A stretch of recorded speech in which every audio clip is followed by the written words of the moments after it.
तुम्ही टेकमध्ये व्हिडिओ बनवता तर तुम्हाला आता सध्या तर AI सोबत जास्त कनेक्ट राहावं लागत असेल, पण तुमचं जे प्रॉपर एज्युकेशन आहे त्या टाईमला AI नव्हताच हा विषय. येस. मग तुम्ही आता मॅनेज कसं करताय त्या गोष्टी? माणसाने जर समजा तुम्ही कंटेंट क्रिएशनमध्ये तर नवीन गोष्टी अडॉप्ट करायला पाहिजे. आम्हाला पण त्या गोष्टी शिकाव्या लागतात आणि AIचा फायदा पण आहे आणि तेवढंच नुकसान पण आहे. त्यामुळे जेवढ्या चांगल्या गोष्टी आहेत तेवढ्या आम्ही पण घेतो आणि अडॉप्ट झालं आहे जवळपास. आता AI शिवाय बऱ्याच गोष्टी होत नाही, त्या आम्हाला पण त्याच्याकडनं घ्यावं लागतं. AIचा आपल्या भारतावरती किती इम्पॅक्ट पडणार प्रत्येक गोष्टीमध्ये, प्रायव्हेट सेक्टरमध्ये म्हणा, गव्हर्नमेंट सेक्टरमध्ये म्हणा, किती फरक पडणार आहे तुम्हाला काय वाटतं? खूप जास्त फरक पडणार आहे. खरं तर बऱ्याचशा लोकांचे जॉब पण जाणार आहेत, बऱ्याचशा लोकांना जॉब पण मिळणार आहे. आणि नुकसान सांगतो मी खास करून, नुकसान असं होणार आहे की आजकाल आपण बघतो की फेक व्हिडिओज. आत्ता मगाशी एक ते UK 07 रायडरचा जो ॲक्सिडेंट झाला होता त्याचा पण मी असं ऐकलं की त्याचा जो ॲक्सिडेंटचा व्हिडिओ होता तो काही लोक म्हणताय की तो फेक होता, काही लोक म्हणताय तो ओरिजिनल होता. आणि आता यामुळे एवढं ॲक्युरेसी आली त्याच्यामध्ये की तुम्ही खऱ्यातला आणि खोट्यातला फरक तुम्हाला नाही कळू शकणार. त्यामुळे मला तर वाटतं याचं नुकसान पण आहे आणि फायदा पण आहे. आणि गव्हर्नमेंटने मला तर वाटतं की AIचे जे व्हिडिओ आहेत त्याच्यावर खूप मोठी स्ट्रिक्ट काहीतरी ॲक्शन घ्यायला पाहिजे. जर तुमचा AIचा व्हिडिओ आहे तर खाली AIने बनवला आहे हे स्ट्रिक्ट त्या व्हिडिओमध्ये द्यायलाच पाहिजे, जेणेकरून जे लोक बघताय त्यांना कळेल की हा व्हिडिओ AIचा आहे असं. आता संसदेमध्ये पण राघव चड्डा यांनी एक मुद्दा उचललेला होता की जो AI जे ChatGPT सारखं, जेमिनाय सारखे जे टूल्स आहेत हे सरकारने फ्री केले पाहिजेत. कारण की जर तुम्हाला एज्युकेशनमध्ये जर आणायचं आहे तर एज्युकेशन प्लस हे सगळे सबस्क्रिप्शन सामान्य लोकांना परवडणारे नाही आहे. त्या गोष्टीला तुम्ही कसं बघत असतात? ही गोष्ट खरी आहे, कारण जे आता म्हणजे AIचा जो ट्रेंड बघता आपण असं म्हणू शकतो की जे पोरं एज्युकेशन घेत आहे त्यांना खूप सोपं जातं एज्युकेशन घेण्यासाठी. जर समजा एखादा मुद्दा त्यांना नाही कळत आहे, तो मुद्दा तिथे टाकल्यानंतर आपल्याला पूर्ण त्याची इन्फॉर्मेशन येऊन जाते. दुसरी गोष्ट म्हणजे कुठलीही असू द्या, म्हणजे त्या कोणत्याही क्षेत्रातली सुद्धा सगळी इन्फॉर्मेशन मिळते. तर व्हायला पाहिजे, मला पण असं वाटतं की स्वस्त व्हायला पाहिजे किंवा जे एज्युकेशन करताय खास करून त्याच्यासाठी फ्रीच असायला पाहिजे. आता तुम्ही जे पहिले B-रोल्स होते AI येण्याच्या अगोदर तुम्ही फिजिकली जाऊन शूट करत होते वगैरे, त्याच्यामध्ये नॅचरल टच दिसत होता. आता तुम्ही बरेचसे व्हिडिओजमध्ये तुम्ही AI यूज करून वगैरे म्हणजे जास्त प्रेझेंटेशन दाखवण्याच्या याच्यामध्ये हे करतं. मग ब्रँड हे तुम्हाला देतं का, मुभा देते की हा तुम्ही यूज करू शकता, किंवा मग ब्रँड तुमच्यावरती काही रूल्स लागू करता की नाही आम्हाला हेच असं पाहिजे म्हणून? नाही, कसं असतं माहिती आहे का, ब्रँड आपल्याला एखादी गोष्ट देते आणि ब्रँडला काय पाहिजे की ह्या गोष्टीचं जास्तीत जास्त माहिती ही लोकांपर्यंत पोहोचली पाहिजे. हा सगळ्यात मेन मोटिव्ह आहे. असं नाही की चला ह्या क्रिएटरला मी फोन दिला आहे तर ह्या क्रिएटर जे लोक बघतील त्यांनी तो फोन विकत घ्यायलाच पाहिजे, असं ब्रँडचं नसतं. फक्त ब्रँडला एवढंच असतं की याची सगळी इन्फॉर्मेशन लोकांपर्यंत मिळायला पाहिजे. ती कशी द्यायची हे क्रिएटरच्या हातात असतं. आता आम्ही काय करतो, जवळपास AIचा पण यूज करतो आणि शक्य होईल तेवढं नॅचरल टोन ठेवायचा प्रयत्न करतो, जेणेकरून आपली मराठी लोकांना तो व्हिडिओ खूप सोप्या भाषेत समजायला पाहिजे म्हणून. आणि हिंदीमध्ये तुम्ही बघायला गेलं तर तो थोडासा अप्रोच वेगळा आहे. हिंदीमध्ये तुम्ही आता बघाल की AIचा खूप जास्त वापर आहे. समजा मला जर एक फोन जर मला दाखवायचा आहे की हा पाण्यात म्हणजे वॉटरप्रूफ आहे, तर ते लोक काय करतात, AIचा यूज करून त्याच्यावर पाणी टाकून देतात, तर तो AIचा B-रोल होऊन गेला.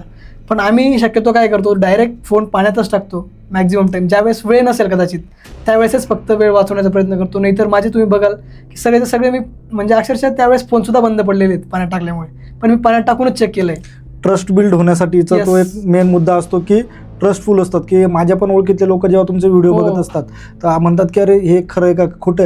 सामान्य माणसाला काय असतं, सामान्य माणूस मोबाईल घेत असतो 20,000चा 25,000चा जास्तीत जास्त त्याची कॅपॅसिटी असते, त्यावेळेस तो हेच बघत असतो की किती खरं किती खोटं. ब्रँड तुम्हाला असं प्रेशर घालते का की पॉझिटिव्ह गोष्टी आल्या पाहिजेत, निगेटिव्ह गोष्टी आल्या नाही पाहिजेत?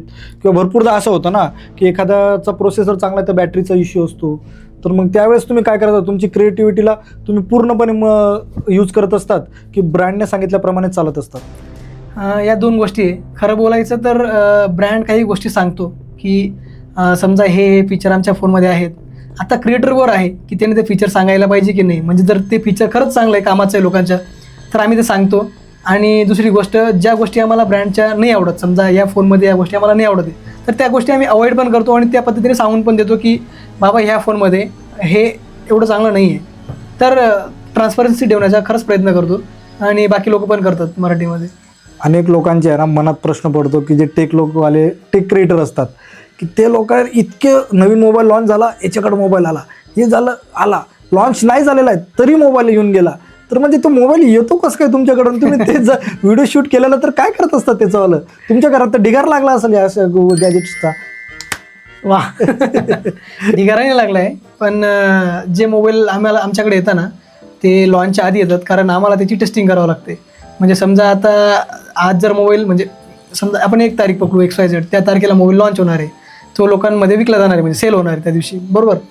त्याआधीच आमच्याकडे मोबाईल येतो. त्याचं कारण असं आहे की आम्हाला व्हिडिओ पण शूट करावा लागतो आणि दुसरी गोष्ट टेस्टिंग करायला चांगला वेळ मिळतो. समजा आता एखादा मोबाईल आहे तो खरंच एवढा वॉटरप्रूफ आहे का, किंवा त्याची बॅटरी खरंच एवढं टिकते का. आता काही मोबाईल आहेत ज्याच्यामध्ये बॅटरी आहे 6000 mAh, पण ती बॅटरी तेवढी नाही टिकत. तर मग आम्ही सांगताना सांगून देतो की याची बॅटरी 1 ते 2 दिवस टिकते, याची बॅटरी एवढी टिकते तेवढी टिकते. तर मग हा फरक आहे. त्यामुळे आमच्याकडे पहिले मोबाईल येतात. आणि दुसरी गोष्ट, आमच्याकडे मोबाईल राहतात का? आता सगळ्यांना वाटत असेल की अरे किती मोबाईल तुमच्या घरात पडले असतील, म्हणजे सगळ्या लोकांना हा प्रश्न इव्हन मला पण हाच प्रश्न पडत असतो. हे लोकांना रोज नवीन नवीन गॅजेट, म्हणजे यांच्याकडे इतका पैसा आहे की मग यांना हे भेटतं, आणि हे भेटल्यानंतर हे करतात काय याचं? आमच्याकडे मोबाईल येतात, ते माझ्या घरात राहतात बरेच दिवस, आणि ब्रँड तो जो मोबाईल माझ्याकडे दिलेला आहे तो ब्रँड वापस मागून घेतो. त्याबद्दल आम्हाला काहीतरी एक सर्टन अमाऊंट मिळते. म्हणजे मोबाईल घेण्याबद्दल नाही, आम्ही जे कॅम्पेन केलं आहे किंवा जे प्रमोशन केलं किंवा जो व्हिडिओ बनवला आहे त्याची आम्हाला सर्टन अमाऊंट मिळते. त्यानंतर तो ब्रँडला तो मोबाईल वापरला जातो. आणि काही गॅजेट्स आहेत जे आमच्याकडेच राहतात की म्हणजे तुम्हालाच ठेवून घ्या, असे काही आहेत, मग ते आम्ही गिव्ह अवे करून देतो आमच्या लोकांना. आणि आपल्या चॅनलवर म्हणजे आता तुम्हाला खरं सांगतो मी, आपल्या चॅनलवर 40,000चा मोबाईल सुद्धा एका गरीब मुलाला भेटलेला आहे. तो ना माझ्या नात्यातला ना कोणता लोकांना वाटतं की हे घरातल्या घरात मोबाईल देतात, तर ती गोष्ट खोटी आहे. आणि आता पण आपल्या याच्यावर 2 मोबाईल आपल्याला द्यायचे आहेत लोकांना, ते पण आपण लवकरच देणार आहे. कधी कधी डिले होऊन जातं, पण ते लोकांना वाटतं की अरे घरातल्या घरात देतो की काय. नाही, मी माझ्या प्रेक्षकांना सांगतो, घरातल्या घरात काहीच भेटत नाही. नोकरीवाला प्रवीणच्या पण रील्समध्ये मी कंटिन्यू कमेंट टाकलेला, मला तिथूनही काही भेटत नाही. माझ्या रील्स, माझ्या कमेंट्स त्याने इग्नोर केलेल्या आहेत. त्याच्यानंतर ललितच्या याच्यावरती पण मी टाकलेलं, फेक ID बोलून मी कमेंट टाकलेल्या आहेत, पण त्यांना माहिती असतं ही याचीच ID, तर हे देत नाही, कोणताच क्रिएटर देत नाही. माझ्या बायकोचा जर मोबाईल दाखवला तुम्हाला तर हसणार तुम्ही. तिचा कॅमेराचा जो साईड आहे ती पूर्ण फुटलेली आहे, तसंच तिची मोबाईल तो यूज करते. म्हणजे याचा अर्थ असा आहे की तुम्हाला सगळे पैसे खड्डे करून ठेवायचे आहेत, म्हणजे ते पौराणिक काळामध्ये सापडायला पाहिजे ते. यस, ज्या वेळेस कोरोना येईल ना त्यावेळेस आम्ही यूज करू ते, परत पुढचा कोरोना आल्यावर. म्हणजे तुम्हाला एवढी गॅरंटी की परत येणार आहे का काय बोलून? कोरोना ही गोष्ट अशी ना, ती मला तरी असं वाटतं की 1-2 गोष्टी असतात. एक नॅचरल काहीतरी होणं, दुसरी गोष्ट आहे क्रिएट केलं जाणं. आणि मला असं वाटतं कोरोना क्रिएट केला गेला होता, भविष्यात सुद्धा क्रिएट होऊ शकतं काहीतरी. खूप जास्त कॉन्ट्रोवर्शियल होऊन जाईल की कोरोना क्रिएट, एवढा मोठा क्रिएटर होईल असं मला म्हणायचं आहे. नाही, ऍक्च्युली त्या गोष्टीचे पुरावे तर आहेतच, आता सोशल मीडियावरती सगळीकडे आहेत. तो आपल्या निशचा भाग नाही म्हणून आपण ते बोलत नाहीत, पण त्या गोष्टी आता काय नाही येते. पण वाटतं अशी गोष्ट आहे की ठीक. 2 लसी घेतलेल्या आहेत का तुम्ही? मी 2 लसी घेतल्या आहेत आणि त्याचे सर्टिफिकेट माझ्याकडे आहेत, पण मला ते घ्यायचे नव्हते. मला पण कंपनीने जबरदस्ती त्यावेळेस खोसलेल्या होत्या, ते काहीच करू शकत नाही त्याच्यामध्ये. तुमचे 9 लाख फॉलोअर झालेले आहेत, तर मग 9,97,000 9,97,000 फॉलोअर वाढवायला खूप वेळ लागतो. 9,97,000 फॉलोअर्स तुमचे झालेले आहेत. तर कधी असं होतं का की बाहेर गेल्यानंतर गर्दी जमा झाली की असं ललित सर वगैरे हे ते?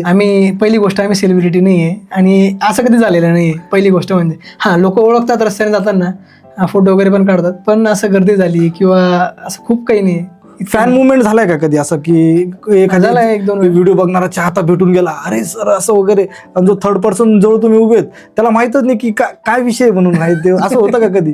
झालंय असं बऱ्याचदा. एकदा तर आता मी क्रोमाच्या शोरूमला गेलो होतो, मला काहीतरी गोष्ट परचेस करायची होती. माझ्या बाजूला माझी बायको होती आणि तिला असं काही माहित नाही की अरे याला लोक ओळखता का नाही बाहेर. तिला फक्त एवढं माहिती आहे की हा बस व्हिडिओ बनवतो आणि असंच आहे. तर मला शंका नाही आली का कुठला व्हिडिओ व्हायरल झाला मानवाचा काय तसं नाही, पण एक समोरच्या माणसाने मला अडवलं, थांबवलं, सांगितलं की तुम्ही चांगले व्हिडिओ बनवता, फोटो पाहिजे, असं त्यांनी फोटो घेतला एकदम. ते पण तिला पण वाटलं की अरे कोणतरी म्हणजे बायकोच्या नजरेमध्ये किंग होऊन गेला एका मुवमेंट मध्ये. चांगलंय असे फॅन मुवमेंट. माझं तर म्हणणं आहे की चांगले क्रिएटर लोकांना फॅन मुवमेंट भेटायला पाहिजे आणि आपल्यासोबत कोणीतरी असताना भेटायला पाहिजे. आता मी तुम्हाला सिंपल आणि एकदम कॉन्ट्रोवर्शियल प्रश्न विचारतो, ऍपल की अँड्रॉइड? 2 गोष्टी आहे. लोकांचं पर्पज कसं आहे त्यानुसार सांगतो. 90% लोकांनी अँड्रॉइडच वापरायला पाहिजे. 10% लोक असे असतील कदाचित ज्यांना व्हिडिओ काढायची गरज पडते, त्यांनीच फक्त ॲपलच्या फोनकडे जायला पाहिजे मला असं वाटतं. आणि याचे पण रिझन आहेत. पहिली गोष्ट लोक म्हणतात सिक्युरिटी मला नाही वाटत की ॲपलची इतकी काही खास आहे की चला एकदमच सगळे अकाउंट तुमचे सिक्युर होऊन जाणार आणि मग नंतर तुमच्यासोबत स्कॅमच नाही होणार, असं काही नाही. आहे सिक्युरिटी, पण आपला एवढा बिझनेस किंवा एवढी मोठी गोष्ट नाही आहे की आपल्याला एकदमच सिक्युअर करून ठेवायची आहे. आणि अँड्रॉइडचं पण सिक्युरिटी तेवढी आता वाढत चालली आहे. तर तुम्हाला सांगतो बजेट आणि क्वालिटी मला असं वाटतं अँड्रॉइडमध्ये आहे. आणि तुम्हाला जर लोकांना देखावा करायचा आहे, जर तुम्हाला कतरलेला ॲपलच पाहिजे, तर मग तुम्ही ॲपलच्या फोनकडे जाऊ शकता. या त्याच्या 2 गोष्टी आहेत. तुम्हाला नाही वाटत अँड्रॉइडच वापरायला पाहिजे. पण तुम्हाला असं नाही वाटत का की लईच विनाकारण हवा झाली ॲपलची, लईच क्रेज विनाकारण झाला की दर 10 माणसांमधनं 7 माणसांकडे आयफोन आहे? तुम्हाला माहिती आहे का, आधी KTMची पण हवा झाली होती. आता KTM जो वापरतो त्याला लोक काय म्हणतात, छपरी. तसं आयफोनचं होत चाललंय की जो आता आयफोन दिसलाय का त्याकडे, जर त्याच्याकडे म्हणजे त्याचं स्टेटस सिम्बॉल चांगला असेल तर तो आयफोन म्हणजे आता असं झालंय की तो पण नको वापरायला पाहिजे. कारण लोक असं नको म्हणायला पाहिजे की अरे हा फक्त दाखवण्यासाठी आयफोन वापरतोय. त्यामुळे मला असं वाटतं आता पण तुम्ही चेंज करू शकता. आता बरेचसे सॅमसंगचे फोन आहेत जे स्टेटस सिम्बॉल होऊ शकतात, तर ते वापरायला पाहिजे. इवन गुगल पिक्सलचा पण एक फोन आहे, तो पण स्टेटस सिम्बॉल त्याचा खूप चांगला आहे. तर लोकांनी घ्यायचं कसं ते त्यांच्यावर आहे. म्हणजे जर आता समजून घ्या कॉर्पोरेटमधले व्यक्ती आहे, स्टुडंट आहे किंवा मग क्रिएटर लोक आहेत, तर यांनी कुठल्या कॅटेगरीमध्ये मोबाईल वापरला पाहिजे? म्हणजे स्टुडंटने कुठला मोबाईल प्रिपेअर केला, स्टुडंटने कुठला मोबाईल वापरला पाहिजे, त्याच्यानंतरून जे जॉबवाले वर्कर आहेत, कॉर्पोरेटवाले आहेत, त्यांनी कुठला वापरला पाहिजे, आणि मेन म्हणजे क्रिएटर लोकांनी कुठला मोबाईल वापरला पाहिजे जेणेकरून त्यांचं कॉन्टेंट क्रिएशन हे बेटर क्वालिटीमध्ये निघेल. जर तुम्हाला व्हिडिओ शूट करायचा आहे कंटेंट क्रिएशनसाठी, तर तुम्हाला कॅमेराच घ्यावा लागेल आज नाही तर उद्या. कारण ॲपलमधनं एवढं पण एकदम DSLRची जी क्वालिटी आहे ती मॅच नाही होऊ शकणार, हे तर खरं झालं. आणि जर तुम्हाला तरीही समजा व्लॉगिंग करणारे लोक आहेत त्यांनी ॲपलचा फोन वापरला पाहिजे ऑब्व्हियसली, कारण त्याची व्हिडिओ क्वालिटी खूप चांगली आहे. जर तुम्हाला फोटोग्राफीसाठी मेनली फोटो काढण्यासाठी फोन पाहिजे तर तुम्ही अँड्रॉइडच वापरला पाहिजे. जर तुम्ही स्टुडंट आहे तर तुम्हाला अँड्रॉइडच वापरावं लागेल, कारण बजेट अलो नाही करत. आणि दुसरी गोष्ट जे कॉर्पोरेटमध्ये त्यांना बजेट आहे त्यांच्याकडे, तर त्यांना व्हिडिओचं काम असेल तर ॲपल वापरा, व्हिडिओचं काम नसेल फोटोचं काम असेल तर अँड्रॉइड वापरा. आणि त्यातल्या त्यात जर तुम्ही स्पेसिफिक विचारलं कॅमेरासाठी सध्या कोणता फोन वापरला पाहिजे, तर मी सांगतो की म्हणजे त्याची क्वालिटी मॅच नाही होऊ शकणार. जवळपास खूप सारे AIचे पिक्चर त्यात आलेत, तर कॅमेरासाठी स्पेसिफिकली तुम्ही विवोचे फोन वापरू शकता. विवो? येस, विवोचा फोन आजकाल असे फोटोज प्रोड्यूस करतो. त्यांचं इंजिन जे आहे कॅमेरा इंजिन त्यांनी असं बनवलं आहे जाईसोबत मिळून, ते तुम्हाला एक्झॅक्ट एकदम प्रॉपर क्वालिटी देणार. तुम्ही इवन तुम्ही फरक पण नाही तुम्हाला कळणार की हा फोन तुम्ही DSLRमधून काढला आहे फोटो, की हा फोटो तुम्ही अँड्रॉइडच्या विवोच्या मोबाईलमधून काढला आहे. तर तुम्ही विवोच्या फोनमध्ये तो पण देऊ शकता. आणि अजून तिसरा कॉम्प्युटर येतो आहे, जर तुम्ही स्टुडंट आहे, तुम्ही गेमिंग पण करतात, तुम्हाला गेमिंगसाठी पण पाहिजे, तर तुम्ही OnePlusचा फोन एकदम बेस्ट आहे, डोळे झाकून घ्यायला पाहिजे. आता मागे OnePlusचं झालं होतं की ते अशी लाईन यायची, ग्रीन लाईनचा विषय. त्यांनी त्यासाठी लिटरली लाईफ टाईम वॉरंटी दिली याची डिस्प्लेची.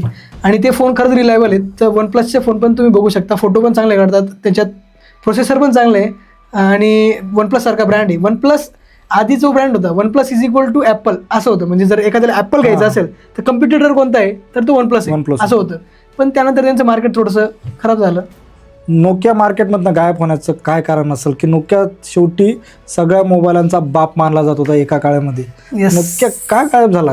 हा प्रश्न खूप भारी आहे, कारण नोकियासोबत माझे पण काही गोष्टी जुडल्या आहे. कारण मी लहान असताना पण नोकिया बराच वापरला आहे, लोकांचे फोन घेऊन वापरला आहे किंवा मी स्वतः वापरला आहे.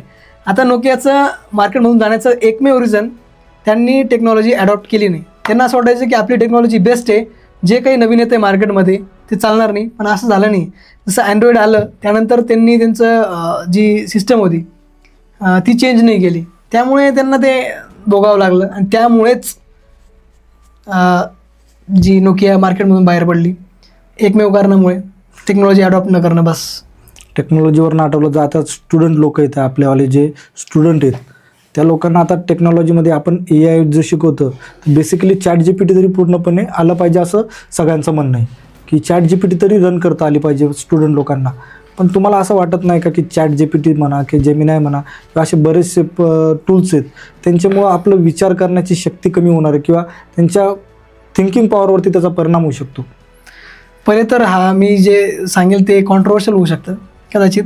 माझं तर एक स्पष्ट मत आहे आणि ते माझ्या मुलांसाठी पण भविष्यात मी अप्लाय करेल. 16 वर्षापर्यंत मी म्हणतो की मोबाईल वापरायलाच नाही पाहिजे. त्यानंतरच म्हणजे जे सोशल मीडिया म्हणतोय मी, सोशल मीडियासाठी डायरेक्ट बॅन करून टाकायला पाहिजे 16 वर्षाच्या किंवा 17 वर्षाचे, जे काहीतरी एक सर्टन एज ग्रुप डिफाईन करून त्यानंतर मोबाईल वापरायला द्यायला पाहिजे. कारण होतं असं माहिती आहे का की पोरं आता पुस्तकं वाचणं कमी झालं आहे, ChatGPT येऊन गेली आहे. समजा मला एखादा टॉपिक पाहिजे, ती म्हणजे टाईम आपली वाचवते पण त्याचे दुष्परिणाम पण आहेत.